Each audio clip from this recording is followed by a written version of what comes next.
গাড়িতে ঘুরে আমার প্রচন্ড ঘাড়ে ব্যথা। सत्यकाम जंगल जंगल पता चला है चड्डी। একদিন ফুলপাহাড়ি নামে একটা পাহাড়ে আমরা গেছিলাম, যেখানে ধর্মেন্দ্রের সত্যকাম মুভি শুটিং হয়েছিল। মাম্মা কত কিছু বিক্রি হচ্ছে। হ্যাঁ, সলিড জায়গা দেখতে হবে। এই আনন্দটা যতদিন পাবো আচ্ছা আগে ঘুরে একটু যাবো। সত্যকাম ওইটা এখানে শুটিং হয়। আচ্ছা, এখানে অনেক বই শুটিং হয়। দেশি মুরগি ঘুরে বেড়াচ্ছে। মোরগ খাবে ঠিক আছে, ওরা ঠিক করে দিলে বলবে। মস মস মস মস বাদান মস মস সবচেয়ে ভালো বাগাড়ি চলে মস মস মস মস। আরে ওমা সব ঘুরে আসে যাবে বাগাড়ি। সুবর্ণ নদী সুবর্ণ নদী না कौन सी मूवी है? सत्यकाम सत्यकाम धर्मेंद्र शर्मा टाइगर ওটা এখন সার্চ করুন এখন এসে। लेकिन रुस्तम जी तो कह रहे थे गुरबचन में तो जीरो लाइट लेकर आ रहे हैं। ये तो हम लोग क्या संबंध रही है कौन है कॉलेज नेता ठीक है, कल तक जीरो लाइट नहीं आएगी। তারপরে রাস্তায় যাওয়ার পথে রাস্তার পাশেই একটা পদ্মের পুকুর দেখলাম, এত সুন্দর লাগছিল। তো সেখানে আমরা দাঁড়িয়ে কিছুক্ষণ ফটো তুললাম। তারপরে আমরা দুপুরের খাবারের জন্য একটা রেস্টুরেন্টে গিয়ে অর্ডার দিলাম, কিছুক্ষণ বসেও ছিলাম আমরা। প্রচন্ড ঘাড়ে ব্যথা। সারাদিন গাড়িতে গাড়িতে ঘুরে আমার প্রচন্ড ঘাড়ে ব্যথা হয়েছিল, তাই আমি একটু শুয়ে কিছুক্ষণের জন্য রেস্ট নিলাম। এখান থেকে আমরা একটা গ্রামে ঘুরতে আসলাম। শুভ ওই গাছটাতে উঠে যা। তারপরে হচ্ছে ব্যাকগ্রাউন্ড মিউজিক, জঙ্গল জঙ্গল पता चला है चड्डी पहन के ফুল খিলা। হ্যাঁ, ঢুকতেই আমরা একটা মাঠের মধ্যে ভেড়ার দল দেখতে পেয়েছি, অনেকগুলো আছে। হ্যাঁ, শুভকে দেখে পালালো। হ্যাঁ, বড়টা না ছোট শুভ? ছোট শুভ, ছোটে ছোটে। দেখো গরু যদি পেছন থেকে লাথি দেয় না, এই একটা কিন্তু কোলে নেওয়াই যায়। শুভ শুভ ধরতেই পারলি। এই ওইটা ওইটা ওইটা ওইটা এটা সবথেকে সুন্দর দেখতে। তারপরে মাঠের মধ্যে আমরা একটা পচা লেবু নিয়ে খেলা করছিলাম, কি মজা, বাপরে বাপ, যেন ফুটবল খেলছি রোনাল্ডোর মতন। আরেকবার হোক একটু দেখি। মুখের মধ্যে মুখে না চোখে না দে। আরেকবার দেখি না হালকা আমি দেখি। আচ্ছা ওদিক তুই যা, আমি শুনে দে তুলে দে ভালো করে, যতক্ষণ না হবে তোরা করতে থাক। হ্যাঁ এ কি খুশি করতে হবে, কেমন বেখাম তুই? এ বাবা রেডি হবে না, পরে আবার অন্য করে লেবু দিয়ে খেলা যাবে। স্কুল ড্রেস তো পরা আছে, স্কুল নাই?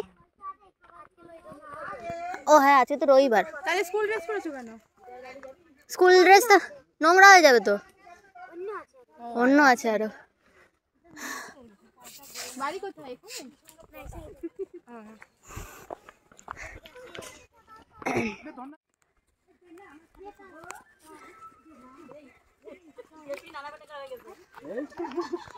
উল্টে চায়, উল্টে বলে পয়সা দে।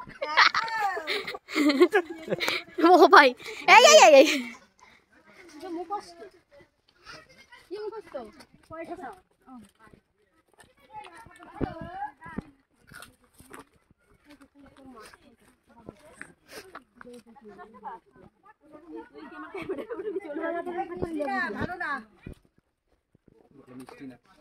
আরে দোকানদারের সামনে এইসব কথা।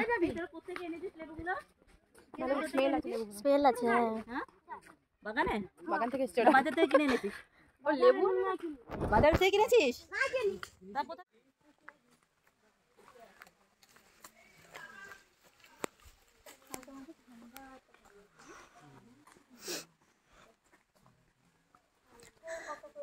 এখানে রোদ ঢুকতে পারছে না তো। মামা জিপ লাইন লাগবে আমার এখানে।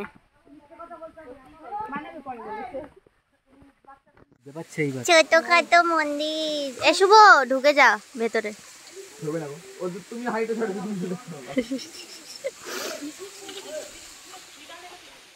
সব জায়গা থেকে ঘুরে এসে আমরা একটা দোকানে বসলাম, বসে আমরা শশা অর্ডার করে শশা খেলাম গরমের মধ্যে, বেশ ভালোই লাগলো। এই দোকানে আবার একটা ছাগলের সাথে আমরা ফটো তুলেছি কোলে তুলে। এখানে অনেক বাচ্চারা রয়েছে, তাদেরকে মা খাবার কিনে দিচ্ছে।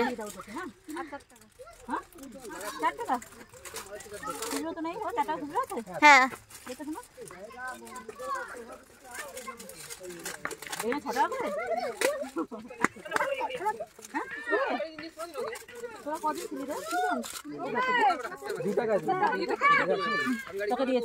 ধর ধর একটু ধর।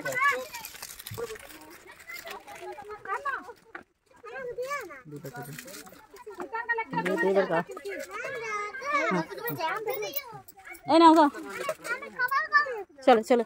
এই ঠিক আছে, বলেছি দিয়েছি। হ্যাঁ তোকে দেয়নি। এখন আসলাম, এখন 3:30 বাজে। এখন আসলাম ওখান থেকে খেতে এখানে। চলো এখন খাই, খুব খিদে পেয়েছে।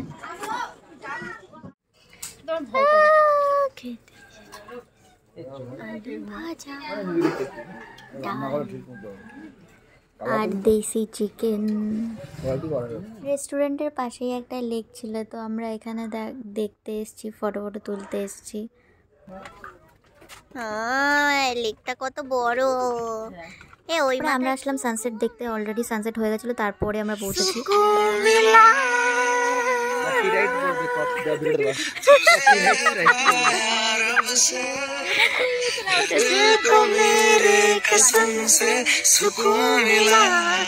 সানসেট পয়েন্টে সামনে নেই, গায়েব হয়ে গেছে। তারপরে অন্ধকার হওয়া পর্যন্ত আমরা ওখানেই ছিলাম, অনেক ফটো তুলেছি ভালো ভালো। পরে সন্ধ্যের পর আমরা একটা মন্দিরে পৌঁছালাম। মন্দিরটার নাম অবশ্য আমার এখন মনে নেই, খুব সুন্দর ছিল মন্দিরটি।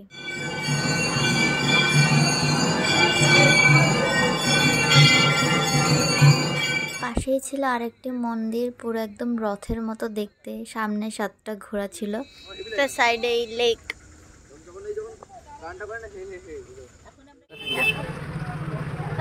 আমরা একটা বাজারে এসেছি, লোকাল বাজার। আর ওই ট্রেন বাজারে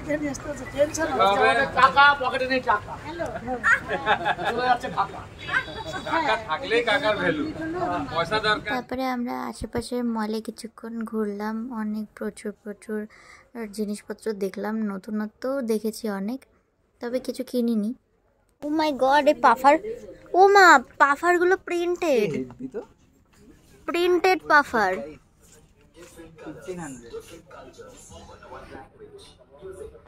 সন্ধ্যাবেলায় আমরা সবাই বাড়িতে ঢুকে ফ্রেশ হয়ে তারপরে একটা ঘরের ভেতরে সবাই মিলে গল্প গুজব হাসি ঠাট্টা করে রাতটুক কেটে গেল। তারপরে আমরা সকালবেলা সবাই মিলে রেডি হয়ে আমরা বাড়ির দিকে রওনা দিলাম। আমরা দাদার বাহিনী, রতনদার বাহিনী, আমরা এখন ঘাটশিলা ছেড়ে আমরা মুখে রওনা দিয়েছি। ঘাটশিলা স্টেশন থেকে উঠে আমরা ট্রেনে খেতে খেতে আসলাম সাঁতরাগাছিতে নামলাম। সাঁতরাগাছির থেকে আমরা গাড়িতে করে হাওড়া স্টেশন পর্যন্ত এসেছিলাম। হাওড়া থেকে আমরা অন্য ট্রেন নিয়ে আমরা পৌঁছাবো আমাদের বাড়িতে। ভালো লাগছে রে, ও চোখটা হেভি লাগছে। এ ভাই চোখটা হেভি লাগছে, সত্যি ভালো লাগছে। বল না, মেসেজ করতে বল।